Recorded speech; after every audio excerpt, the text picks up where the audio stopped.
अगर आप एक हिंदू हैं तो आपको यह समझना जरूरी है कि भारतीय शास्त्रों एवं ग्रंथों के साथ विदेशी कैसे छेड़छाड़ करके उसका मतलब ही बदल दिए। हाल ही में माता सीता को लेकर एक अध्यापक विकास दिव्यकीर्ति के बयान पर काफी बवाल हुआ। उन्होंने महाभारत के हवाले से कहा था कि राम ने उनको वैसे ही स्वीकार करने से मना कर दिया जैसे कुत्ते द्वारा चाटे गए घी का सेवन करने से इनकार कर दिया जाता है। भारतीय शास्त्रों के हवाले से कही गई किसी बात पर यह कोई पहला विवाद नहीं है और न ही आखिरी विवाद होगा। भारतीय इतिहास में तमाम विवाद समय समय पर उठते रहे हैं। कहीं आर्यों के बाहरी आक्रमण का सिद्धांत, तो कभी सावरकर के अंग्रेजों का जासूस होने का आरोप, कभी मुगलों को लेकर दावे कि भारत को धर्मनिरपेक्षता उन्होंने सिखाई, जैसे कई मुद्दे हैं। ऐसे तमाम आरोप तो इस सूचना युग में गलत भी साबित हो चुके हैं। लेकिन अब राम, सीता और कृष्ण जैसे आराध्यों को निशाने पर लिया जाने लगा है। ऐसे में अब जरूरत आ गई है कि उन लोगों पर भी सवाल उठाया जाए जिन लोगों ने इडियोलॉजी एक्सपर्ट होने के नाम पर इन ग्रंथों को यूरोपीय भाषाओं में अनुवाद किए या मूल रूप में सहेजा। मैक्स मूलर और उनके गैंग के इरादों को लेकर वाकई में एक बड़ी पड़ताल की जरूरत है। भारत में वेदों को श्रुति कहा जाता है। हजारों सालों से कागज या पांडुलिपि न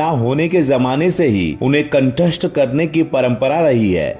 ऐसे में जब भी उनको और उनके बाद के ग्रंथों जैसे उपनिषद, रामायण, महाभारत, पुराण, भागवत गीता आदि को जिसने भी लिखकर सहेजा होगा उसकी कॉपी कैसे तैयार की होगी। तमाम विद्वान राजा महाराजाओं के दरबार से जुड़कर उनके लिए इस ग्रंथों की कॉपियां तैयार कराने का काम करते थे। नालंदा और तक्षशिला जैसी संस्थाएं भी अपने पुस्तकालयों में इन्हें सहेजती थीं। लेकिन विदेशी आक्रमणकारियों ने ऐसे तमाम पुस्तकालयों को आग के हवाले कर दिया। ऐसे में कोई भी ग्रंथ आज तक ऐसा नहीं मिला जो एकदम उसी रूप में हो जिसमें लिखा गया था। रामायण के उत्तरकांड में तमाम ऐसी बातें हैं जो शुरुआती अध्यायों की प्रकृति से मेल नहीं खाती। श्रुति फल भी युद्ध कांड से पहले ही लिख दिया गया था। श्रुति फल यानी जो ये पढ़े हनुमान चालीसा होई सिद्धि साखी गौरी सा, यानी वो अंत में होता है। फिर सीता की अग्नि परीक्षा की बात कब जोड़ी गई किसी को नहीं पता। मनु संहिता पर भी तमाम तरह के स्त्री विरोधी होने के आरोप लगते हैं। कहा जाता है कि वेदों को किसी महिला या दलित ने सुन लिया तो उसके कान में पिघलाकर शीशा डाल देना चाहिए। जिन वेदों की ऋचाएं अपाला,